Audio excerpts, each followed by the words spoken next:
शाहिद खाकान अब्बासी कहते हैं, जहां इलेक्शन चोरी हो वहां सियासी इस्तेकाम नहीं आ सकता। साबिक वजीर आजम और अवाम पाकिस्तान पार्टी के सरबराह शाहिद खाकान अब्बासी ने कहा कि मुल्क इसलिए नहीं चलता क्योंकि हर कोई हल्फ की पासदारी नहीं करता।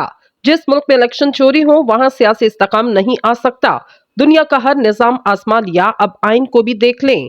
सरबराह अवाम पाकिस्तान पार्टी शाहिद खाकान अब्बासी ने तकरीब से खिताब करते हुए कहा, जमातें मंशूर बनाती फिर इन्हें भूल जाती, सब जमातों का मंशूर एक जैसा ही होता। इन्होंने कहा कि इसमें कोई शक नहीं कि आज हर पाकिस्तानी परेशान। किसी महफिल में जाएं तो सवाल किया जाता कि मुल्क का क्या बनेगा। लोग पूछते कि मुल्क के मसाइल का आखिर हल क्या है। इनका कहना कि हुकूमतें अवाम की खिदमत और इन्हें सहूलियात देने के लिए होती। बिजली, पानी और सेहत की सहूलियात फराहम करना हुकूमत की बड़ी जिम्मेदारी। मुल्की मसाइल का हल आइन के अंदर है। आइन तोड़ने वाले मुल्क तरक्की नहीं कर पाते। मसाइल हल करने के लिए काम करना होगा।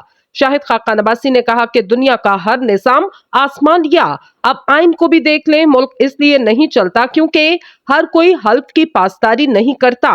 इस्लाहात के बगैर मुल्क आगे नहीं बढ़ सकेगा। इन्होंने कहा कि जब तक आईनी रास्ते पर नहीं चलेंगे कुछ नहीं होगा।